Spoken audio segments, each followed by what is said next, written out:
Good. Hello, everyone, and I hope you are joining me here in another mentorship session here with Propcoach.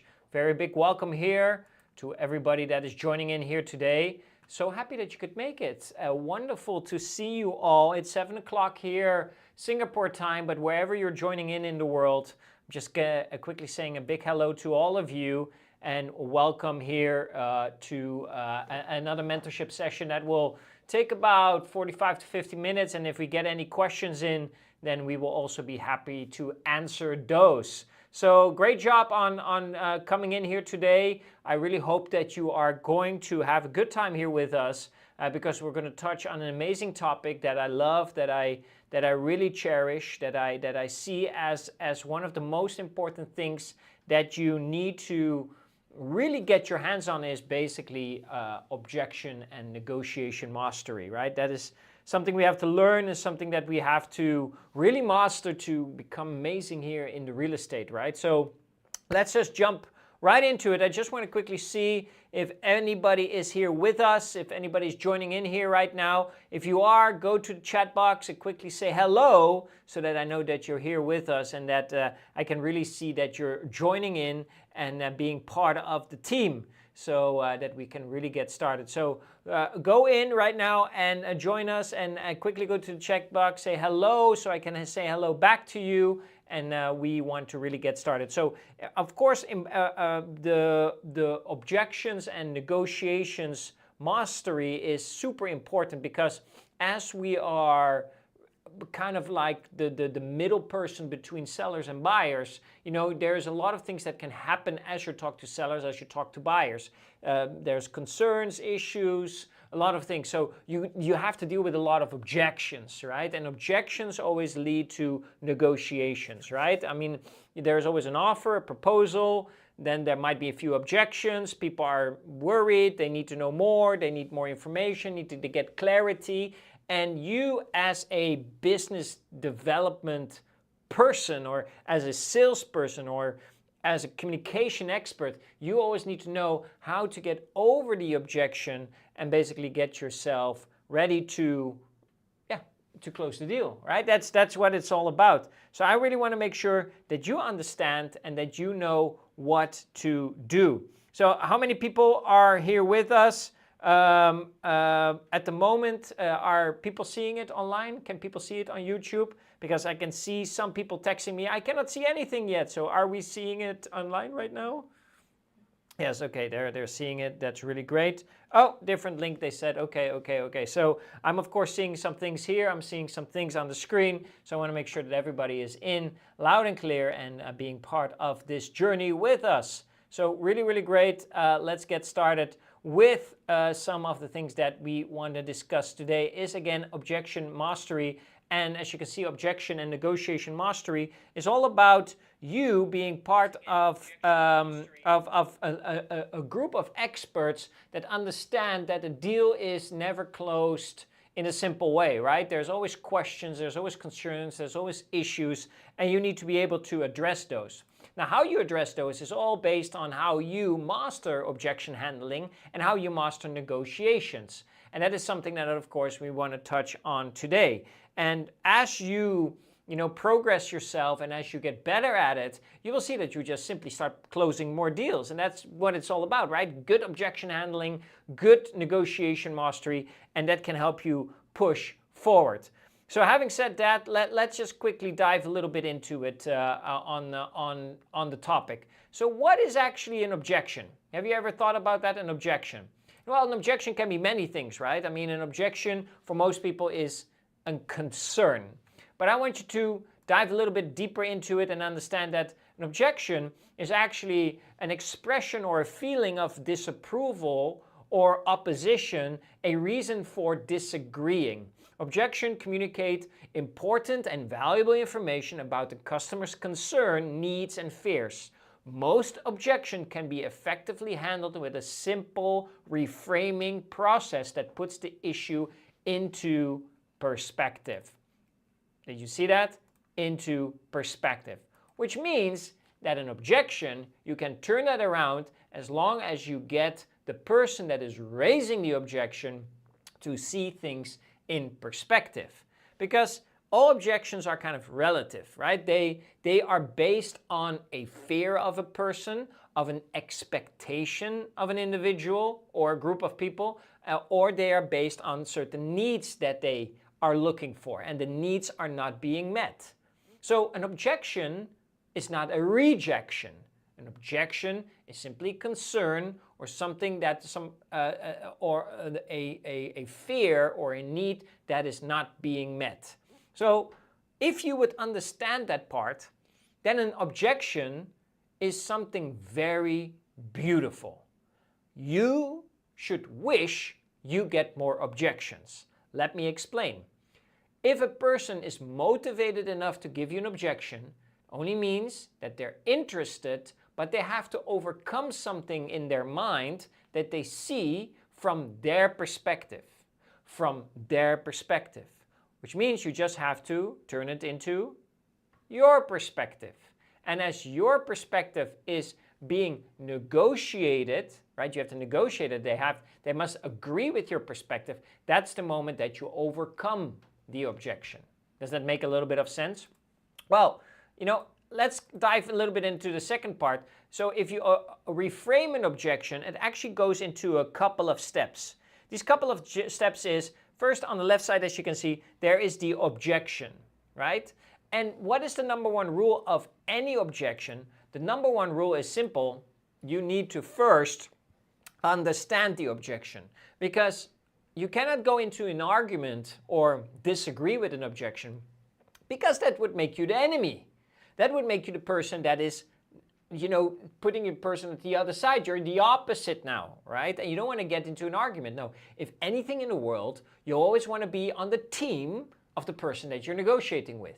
That's rule number one. You have to be their friend. You have to be on their side. You have to be on their way of thinking, right? So the first rule of receiving an objection is to treat it with the utmost intimacy and to understand. Right? You need to understand the objection. So if somebody says, whoa, this is really close to the highway, well, then you would say something like, well, Mr. Client, that's really something that I can understand that you're saying that. Well, good point, Mr. Client, I completely understand. Because by putting the point out there that you understand, that immediately also shows to the customer that you are on their side, which is very important if you want to actually reframe the objection.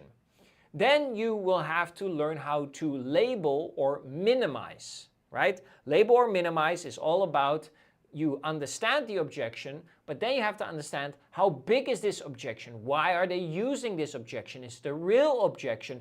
And how concerned are they really about this objection? Correct?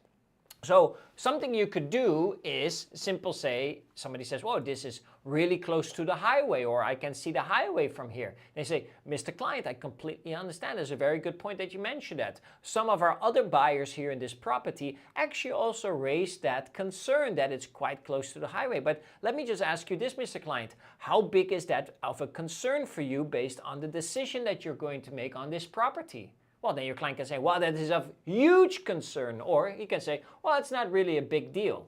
First, you want to address that. Is it really a big problem? Or can we just minimize it by asking them, is it really a big concern at that moment? If they say it's a big concern, then we have to have a second chance to minimize it. You can say things like, well, yes, sir, it's of course very close to the highway, but since you were looking for this location and you wanted to be close to your work and have good accessibility, obviously we are a little bit close to the highway. Although we cannot hear the highway, and as we close the shutters, you will have no noise from the highway. So overall, doesn't seem to be that big of a concern for the people that have bought here already. Let me ask you, Mr. Client, would you still like to proceed, or would you like to go a little bit further up to the hill or a little further down to the road where the property prices might be slightly higher, but at least you won't have the highway in front of you?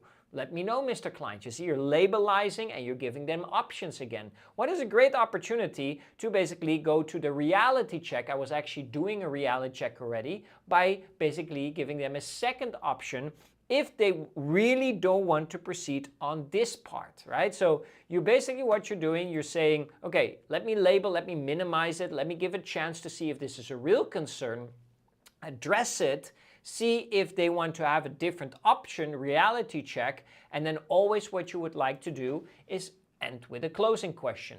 A closing question always goes something like this. Well, Mr. Client, since the highway is not of concern and you really like the property, would you like to proceed with a booking?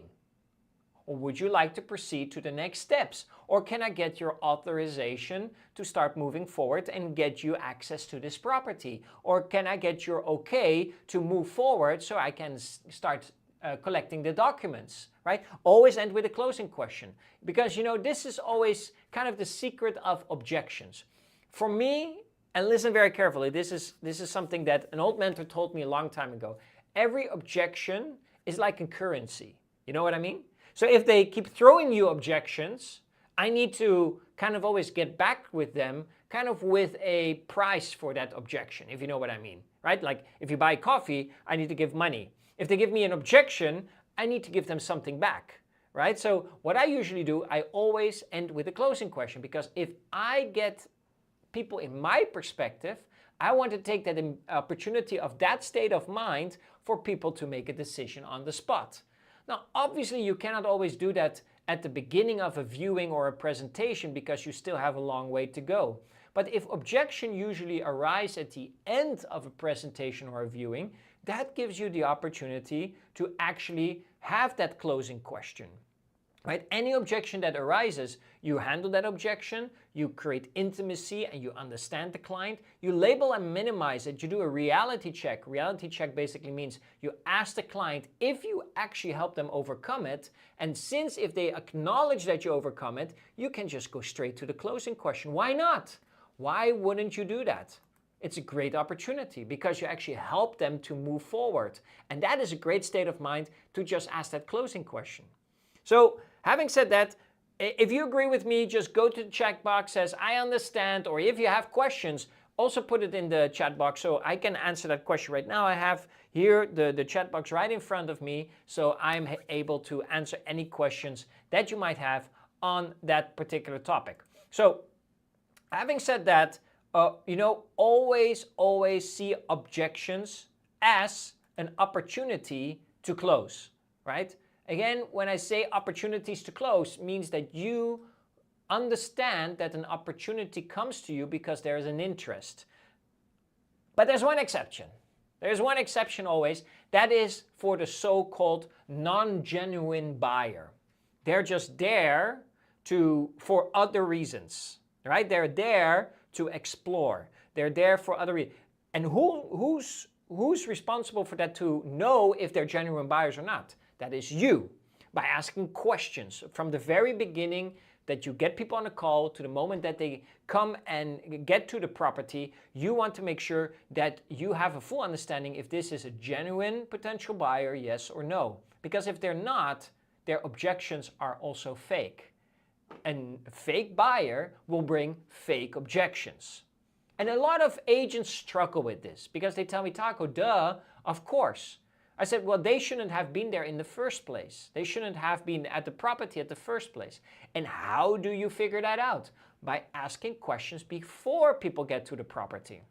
Right? That's the job of the person that is getting people to the property. I get so many questions always around the world of agents. Listen, I'm wasting so much time showing a buyer around, showing them properties, and eventually they're not buying, they're not making the decisions. And then I always ask, well, are they genuine buyers? Are they genuine potential buyers? Are they really looking to buy? And then when the agent says, well, I don't know, how could I know? They haven't made an offer yet. Well, then you need a deeper conversation with that buyer. You need to build more intimacy. You have skipped a very crucial step in the sales process. What we basically mean, you have to understand the client. You have to understand what is their intention, what are they about to do. And that doesn't mean that you have to force them to buy. You don't have to force them to make decisions, but you have to figure out if they're genuinely there to make decisions to buy or sell. That's really important, right? And you know, a lot of people in the beginning stage of building that relationship with their agent will hold back information. And you know that. I know that. Everybody knows that. Every single prospect out there will hold back information on you, on sellers do this, buyers do that. I get this all the time, but it's your job to build that relationship, build that rapport so that people feel comfortable to tell you everything. And once they tell you everything, you have a full understanding of how to serve and help your prospects that you then will turn into clients, obviously. So always see objections as opportunities to close if you deal with genuine prospects. That's really important for you to understand.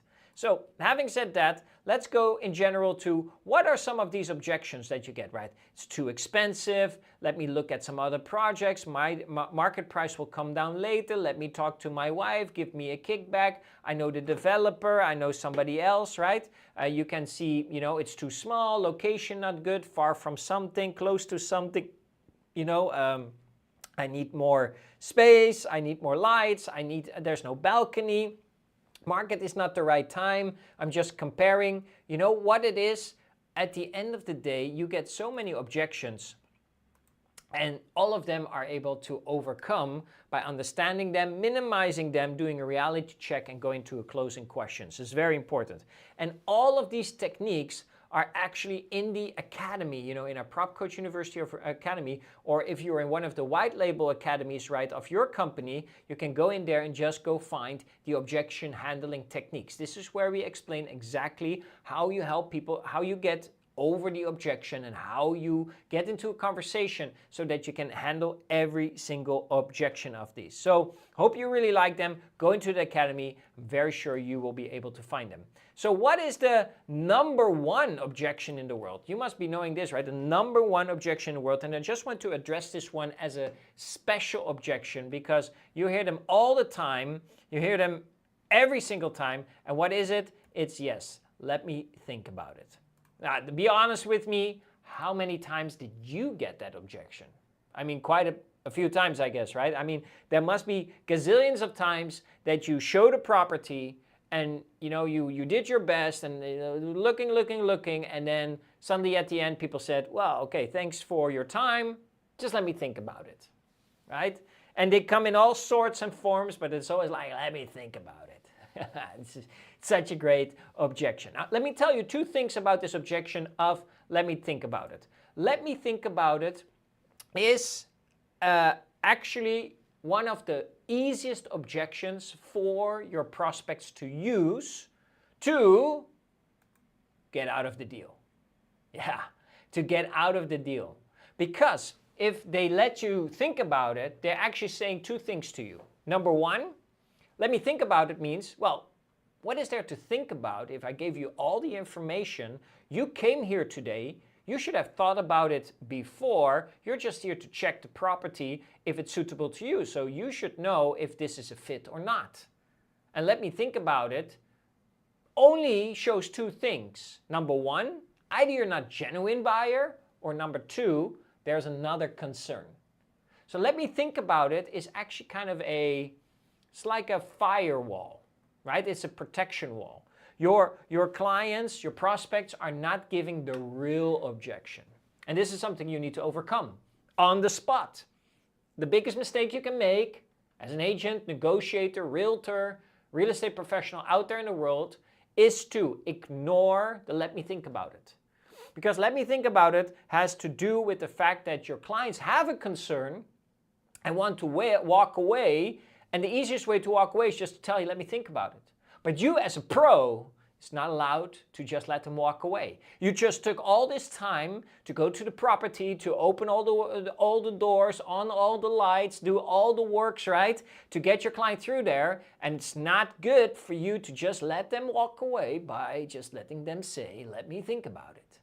Your job is right now to also handle this objection. So let me just give you a tip on how you can handle this objection. So let's say Fred's coming to me. I showed him his properties, very beautiful. And Fred says, okay, Taco, thank you. Let me think about it. What would be my answer as a professional real estate agent, realtor, negotiator? I would say, Fred, I really appreciate you come here today. And I truly understand that you would like to think about it. Of course, you would need to think about it. This is an amazing decision that you have to make. I truly can see that you like it. But Fred, I do this all the time. This is my profession. And every time somebody tells me, let me think about it, it can only mean one or two things. Number one, you actually don't really like the property and it's not something that you're looking for. Or number two, there's actually another concern that could be related to the price, could be related to the property conditions, or something else that you need to think about. So, Fred, let me just ask you this. Are you the number one or the number two? And then you just silence. And you just let them give you the answer. And usually they would say something like, yeah, you're right. The concern is that I think the price is a little bit too high. There unfolds the real objection, right? Or people would say like, yeah, this is actually not really the property that I've been looking for. The real issue concern unfolds. Or people would say like, this property is actually in an area that I'm not really familiar with, so it's a bit unknown to me. I need more information on that. Okay, the real objection unfolds. And this is where you have to step in and then give additional information. So let me think about it. Rarely, and I'll tell you 90% of the time doesn't really mean let me think about it. It usually just means I have a real bigger issue. I have a real bigger concern. I have a real bigger, a challenge, about this. And I have the fear to raise this to the agent, so you have to always dig deeper. Does that make sense? Does it make sense? Okay, great.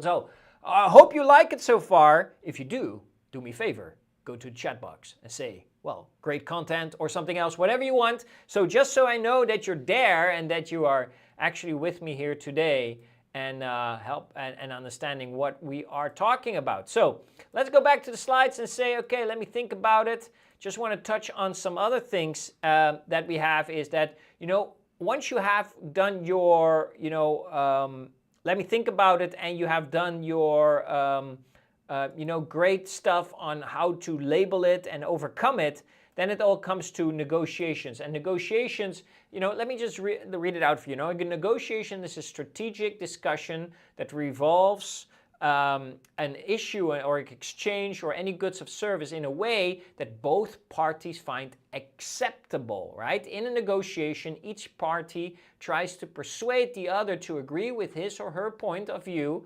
conditions, and terms.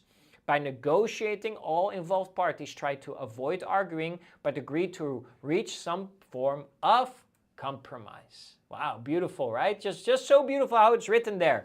And negotiations is, of course, an art by itself. I don't see negotiation as a skill. I see it as an art, right? Yeah, and sometimes you will win, sometimes you lose. The best negotiators in the world, sometimes they will lose. And the best negotiators in the world, they always want to win. And they create an art out of it, right? And it all has to do about how you bargain, how you communicate, how much information you give, how much information you can get. And all of that is important when you are a professional negotiator. And there are some really great books about it, right? And I'm totally not saying that I am the best negotiator in the world, right? I have probably lost more negotiations than I've won negotiations, right? So that is where it's kind of a game, and as it's a game, it's kind of an art, right? But there are definitely some tips and tricks that you can learn from to understand how you can become a better negotiator.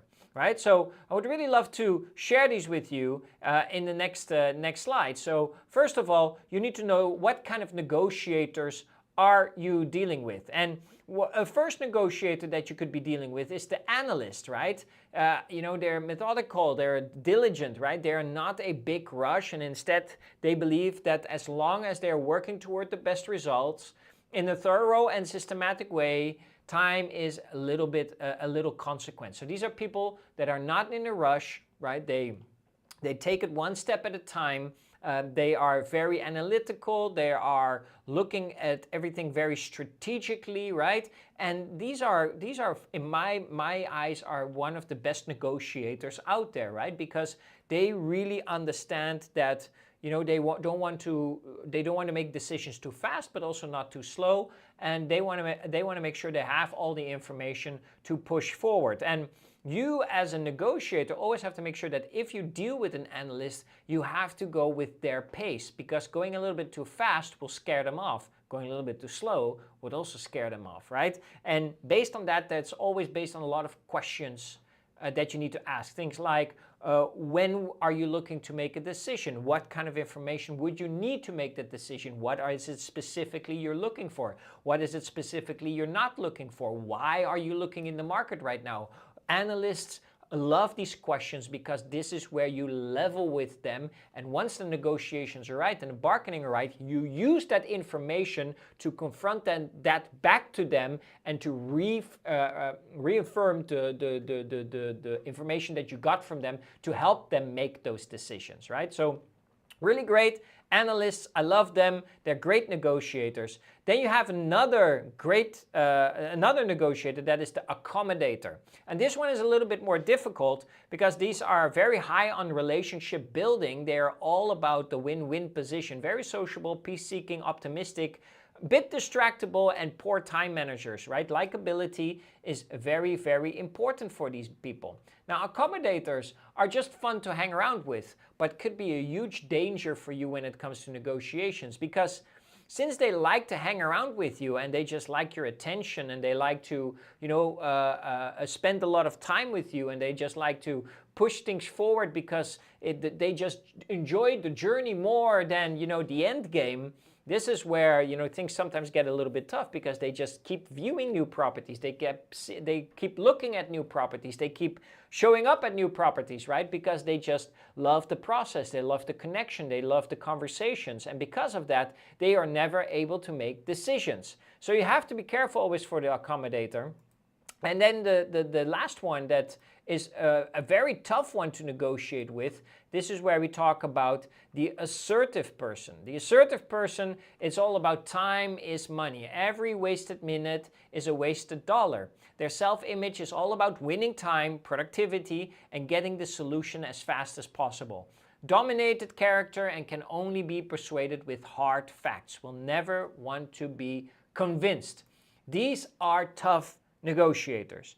Yes, it's all about how they basically, they want to just win. And they want to win, and they always want to have something, right? And you can hear an assertive person from very far away. They are always out there to gain something. They need to win something, and they will do everything to get it their way. And not easy people to negotiate with. And I can tell you, for the professional negotiators out there, or people that are doing a lot of property investing or doing a lot of property, purchasing, these are the assertive people, right?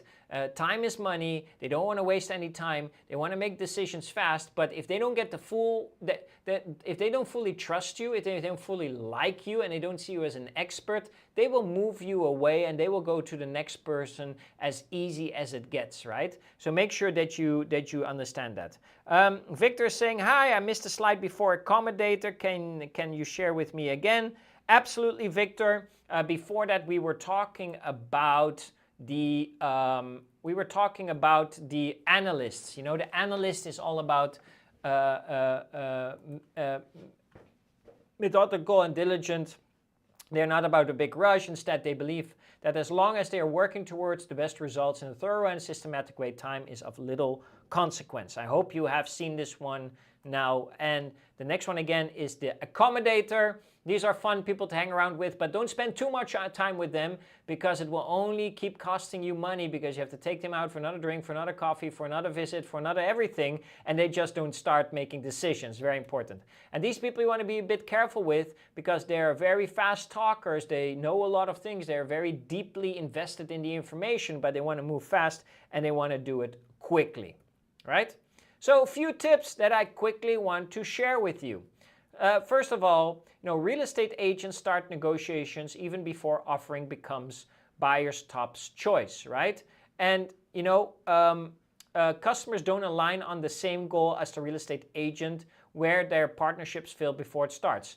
These two I quickly want to share with you because, real estate agents or negotiators or realtors, whatever you call them, right? You have to understand that the negotiation actually happens throughout the whole process, from the moment you meet them till the moment you actually sign the deal on the spot, right? Because the first negotiation starts with the seller.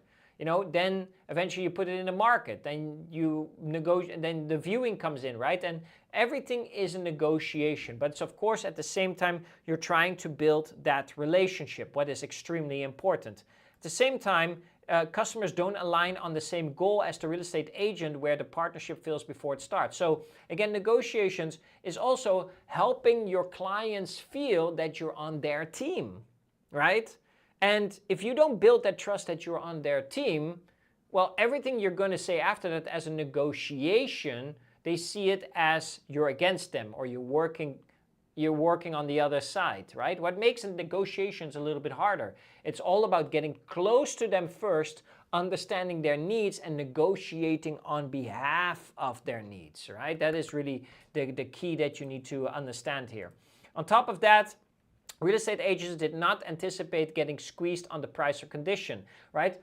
Agents, always come to me that they're disappointed once negotiations start moving forward. I'm always like, well, you always need to expect that there will be some negotiation, right? Because people always want to win. They want to have a better price. They want to have a better condition. They want to have a better view. They always want a little bit better. So if you know this from the start, why would you just give all your cards from the start if you know that the negotiation is coming, right? So always be smart about this, about how much you say, but especially how much you don't say. Real estate agents take position based on his interest rather than the customer's interest. Always communicate on the interest of your customers. And real estate agents doesn't know how to take emotion out of the negotiation. This is a big one.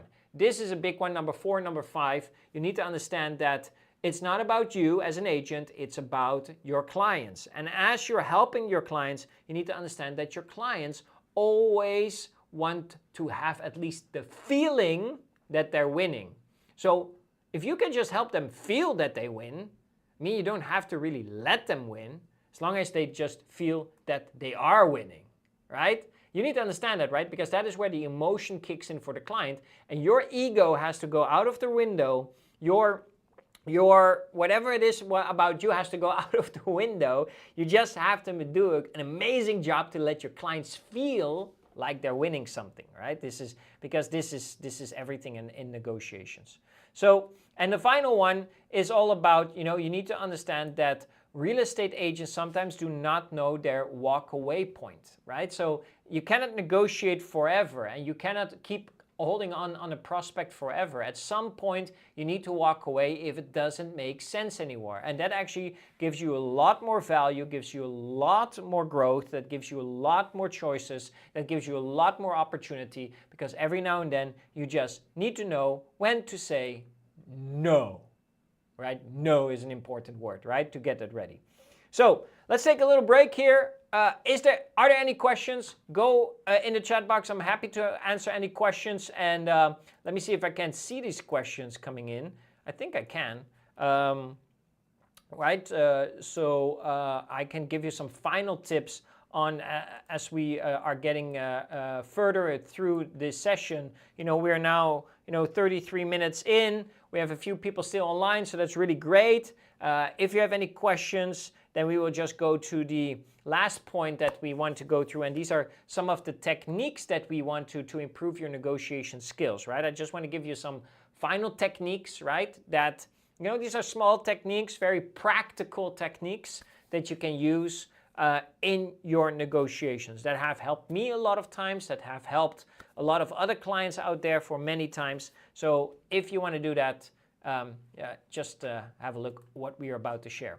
So first things first, mirror words selectively. You need to understand how you can mirror words selectively. What does that mean? Well, it means that if you look here, words like I understand, so you're saying, to summarize, you are mentioning that, to clarify your perspective, you care about what? Do you mean that your opinion is? So when people give you an objection or people start giving you certain information, you have to come back to them in a very polite and in a kind of what I like to call using lubrication, right? You need to oil the message, right? Because that really smoothens the conversation. So if somebody would be saying, whoa, this is really, really far from my office, and then you would use the first one. Oh, I understand. So you're saying that this property might be too far from your office and that would actually not be suitable for you as a choice for a property, right? Then you mirror words selectively because you're basically repeating or you are using the words from your clients to get back to them and say, oh, this is actually what you're saying. So you're softening it, you're making it easy. Another example could be that your clients say, oh, I have my office all the way over there, and then on top of that, I have also my school the school is quite far from my children, and then this highway is quite busy. And then you say something like, oh, okay, so to summarize, you are mentioning that your office is quite far, the school is very far for your children, and you think that the traffic can be quite heavily from this property. Would that be a deal breaker for this property, Mr. Prospect? You know, when you communicate like that, you show a certain level of professionalism, and that really helps on the negotiation levels because people can see that you don't get, triggered very easily, right? You are just making sure that you collect the information the right way and moving that actually forward, right? Let me give you another example of what you can do is in the next slide, you can see that label your client's fears. This is a huge one. This is really a big one that I keep saying over and over again because, when people voice out concerns, that's the moment that you need to label them. And labeling is just, reconfirming of what is the real concern and the real problem or the real challenge here, right? So it can start something like, it sounds like you are afraid of da da da da da. It seems you are concerned about da da da da da. So if somebody would say to you, you listen, this building, it seems like it's quite dense, right? The density is quite high. And you say, oh, it sounds like you're afraid of properties that have a lot of density, right? That is something that you're not looking for. Do you agree with me, Mr. Client? Right? That is where you label things, right? As kind of fact, and that is going to be an issue. Or are you able to overcome that with the objection handling, right? What is equally important. So always never be afraid to label the fear of your clients. Extremely important. This one I really like. That basically means no is good. No is good. I try to always get as many no's as possible because the more no's that you can get, the more your client feels that they are secure with you, right? Saying no to another person is not easy for other people. I mean, for the assertive person, it's easy, but for the accommodator and the analyst, it's not that easy to just say no. No, I don't want, right? So if you can get no's, it actually means that your client is comfortable enough with you to say no. So getting a no can always be turned into a yes. You just need to know how to get that, right? No makes your prospect feel safe, secure, and in control. So it's a good trigger, right? Would you write it? Then you can do other things, right? You can actually find progress by getting people's no. You can say things like, would you rather see something else? Have you given up on this project? Am I going too fast in this presentation? Is this way over your budget, right? No, no, no, no, right? Is also good to get, right? So no can also be set into a positive way, what you definitely can use for the future. Then, of course, I love the word, oh, that's right. Right? Not you're right, that's right, right? Using building blocks to get clients to say that's right a few times, right? Don't get confused with you're right, as it might be a false confirmation of your clients just to skip the process. Always say that's right, because it has to be in general that's right. That can always help your clients. And as a final one, what we also have is avoid defect discount opportunities, right? So as an example here, say, dear Mr. Lee, we have arrived at unit 39B. So before I show you around, I would like to mention that there's a small leak in the bathroom that also has been noticed by the owner and by us. We just want to let you know that the current asking price has been adjusted because of this, so any buyer could fix this at a reasonable rate. So that basically means now the client cannot use that in the negotiations anymore because I have mentioned it even before the viewing. What is a great thing to do, right? So always make sure you use that. It's a great tool, it's a great way, and I mean, I've used it so many times, right? So that you, first of all, show that you don't hide anything and that it cannot be used by the full negotiations, okay? So, and then, of course, find the unknown knowns, right? Find the unknown unknowns, right? When negotiation gets stuck, you have to dig deeper. What emotional boundary is stopping your clients from making decisions, right? Do they have fear of getting lies? Do they get fear of getting into a debt? Are they getting a fear of a decision, right? There is always something deeper. Believe me, I've been in this business for 16 years. There's always something deeper that you don't know about. So to get deeper, you need to ask a series of questions that can help your clients make that decision, right? It's always a skill, right? It's always a skill between how much do they want it and how big is their fear. If the fear is higher than they want, they will do everything in their power to walk away from the deal. But if you can make them feel good and make them strong and feel them connected and have a good relationship or rapport with you, the fear drops. They don't feel that they're being lied to. They don't fear that they are making a wrong decision. They fear they're getting good information and good help and good support from you. And that is where it overtakes the fear and they're able to make that decision. Okay, really great. Wow, we went so fast today and I already got to the end.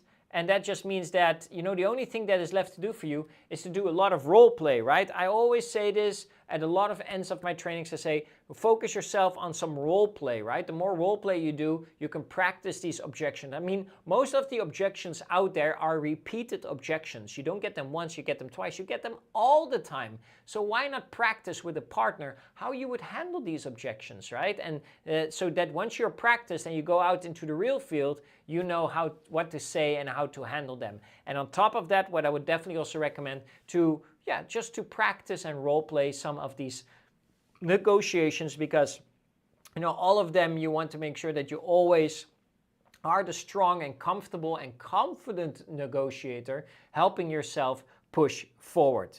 Okay, Victor, thank you so much. I love objections now. That's great, Victor. If you love objections as much as I do, I mean, then you're up for a really great career, because objections handling is everything. And always expect the objections, always be ready for your objections, and then really handle the objection and then go straight into negotiations.